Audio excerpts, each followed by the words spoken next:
میں پھر اکیلا بیٹھ کے کئی بار سوچتا ہوں کہ میں اکیلا پڑھا لکھا بندہ کہاں جاؤں بھائی، کن جاہلوں سے میرا واسطہ پڑا ہوا ہے۔ ابھی دیکھیں، میں نے ایک انٹرویو میں بات کی کہ کرسچنز ہمارے نبی کو دجال مانتے ہیں۔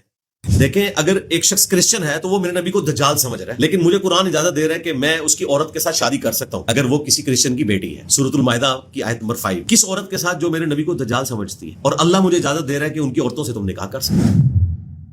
اب کئی کرسچن جو ہے وہ سامنے آ گئے کہ نہیں، ہم تو اینٹی کرائسٹ نہیں کہتے رسول اللہ کو۔ او بھائی، میں اس دجال کانے کی بات نہیں کر رہا ہوں۔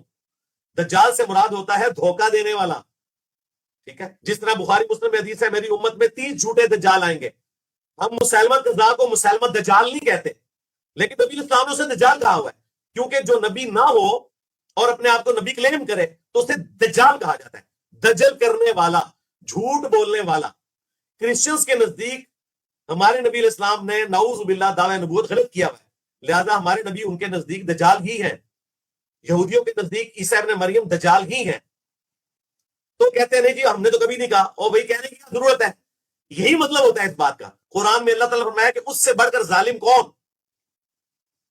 کہ جو اللہ تعالیٰ کی آیات کی تکذیب کرے، اس کا انکار کر دے، یا پھر اس سے بڑھ کر ظالم کون ہوگا کہ جس کو اللہ نے پیغمبر نہیں بنایا اور وہ اپنے آپ کو پیغمبر کلیم کرنا شروع کرتے ہیں۔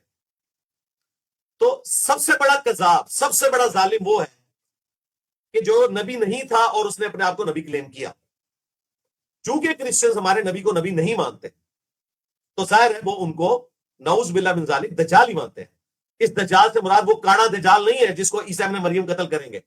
اس سے مراد یہ ہے کہ وہ ہر اس پروفٹ کو جس کو وہ نہیں مانتے وہ دجال ہی کہیں گے۔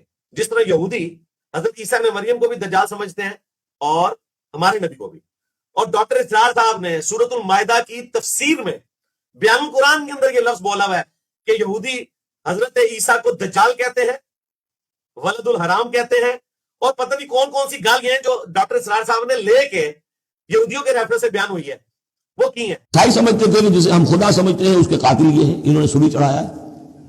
یہودی سمجھتے تھے کہ کافر جو تھا، مرتد جو تھا، جادوگر تھا، ولد الحرام تھا، ولد الزنا تھا، اسے یہ خدا کا بیٹا بنائے پھرتے ہیں۔ اب یہ اس قدر یعنی کنٹراسٹ ہے اتنی ایک دوسرے کے خلاف کہ ان کے اندر کوئی پوائنٹ آف میٹنگ ہے ہی نہیں۔ لیکن ڈاکٹر اسرار نے دیوبندیوں کی منجیری ٹھوکی تھی، اہل حدیثوں کی منجیری ٹھوکی تھی، بریلویوں کی منجیری ٹھوکی تھی، اس لیے ان کو تکلیف نہیں ہوتی ہے۔ اب دیوبندی، اہل حدیث، بریلوی، ان کو تکلیف مجھ سے اس لیے ہوتی ہے کہ میں نے ان کے فرقے کی منجیری ٹھوک دی ہے، تو یہ وہ باتیں پکڑتے ہیں۔ تو میں یہ زیادہ سے زیادہ کہوں گا کہ میں اکیلا پڑھا لکھا بندہ کہاں جاؤں، کن جاہلوں سے میرا واسطہ پڑ گیا۔ دجال نہیں میں ان کو کہتا، یہ جاہل ہے بیچارے، اگنورینٹ، ٹھیک ہو گیا۔